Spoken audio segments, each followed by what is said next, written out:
En este capítulo 5 vamos a hablar sobre el simulador del derecho. El autor hace una crítica fuerte a quien encuadra en su descripción del simulador del derecho. Indica que su personalidad se caracteriza por perseguir la banalidad, la egolatría, la megalomanía, la mentira, el engaño, el fraude, la falsedad, la mediocridad, la corrupción, etc. Finge sabiduría para envolver su ignorancia y muestra su banalidad al ser vacío por dentro y engañoso por fuera. Pero la audacia del simulador, que no la inteligencia de la que carece, lo convierte en un farsante ante quienes no lo conocen, buscando su aplauso y admiración. Pero esta audacia se torna cobardía frente a las personas que están enteradas de sus limitaciones intelectuales y culturales. También busca siempre en quién apoyarse para actuar en los distintos niveles vitales.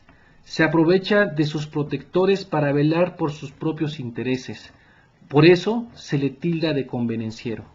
Se ostenta como simpático y jovial, escondiendo o disfrazando muchas veces su verdadero temperamento, lo que le impide ser sincero.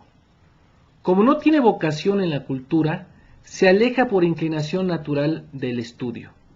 Su objetivo no es saber, es la obtención de ganancias económicas o beneficios personales de otra índole. Le apasiona el éxito, no la gloria, tendencia que acentúa su mediocridad. Por tal motivo, cualquier nombramiento que en su favor se le haya extendido no le confieren las cualidades de los aludidos tipos de jurista.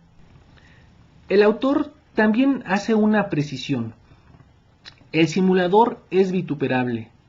El no jurista puede ser respetable como buen servidor del Estado o de la sociedad, fungiendo su titulación académica como mero trasfondo de sus diversificadas relaciones, pero no como base de su actividad, que incluso puede ser muy importante y trascendental. Por sí mismo, el simulador es incapaz de resolver un problema de derecho y recurre a quien le pueda proporcionar el dictamen respectivo, que acostumbra adjudicarse a sí mismo sin ningún remordimiento.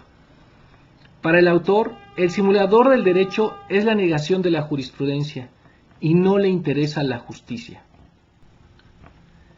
En la abogacía, el simulador no es abogado porque no sabe litigar, entendiendo la actividad de litigar como el estudio del negocio que da origen a la controversia jurídica, la concepción y el planteamiento de su solución, la formulación de la demanda y de la contestación en que la litis se centra, el patrocinio de alguna de las partes en conflicto, la presentación de pruebas, la intervención en su desahogo, la asistencia a diligencias judiciales y audiencias en el proceso y la interposición de recursos legales procedentes contra las diversas resoluciones judiciales que en él se dicten.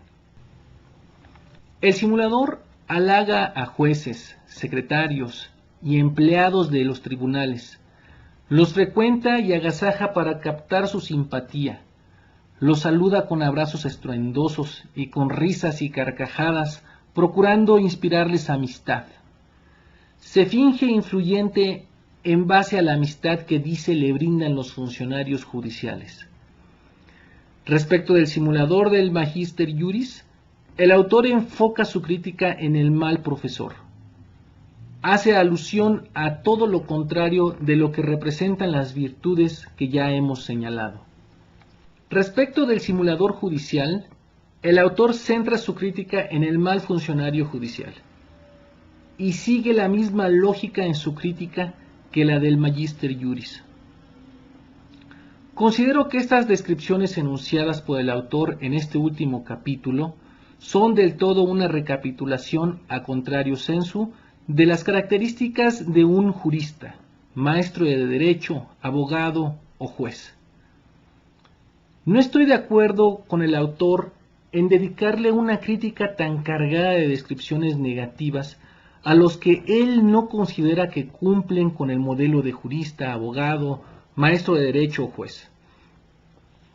Me parece que aunque una persona en cualquiera de las fases que señala el autor no cubra con las buenas cualidades mencionadas, es digna de respeto y puede también aprendérsele algo. Como conclusión de la lectura de este libro, quiero quedarme con las buenas descripciones que el autor señala sobre las diferentes tipologías del jurista. Estas nos pueden servir como la referencia a alcanzar en el ejercicio profesional de esta interesante e importante profesión.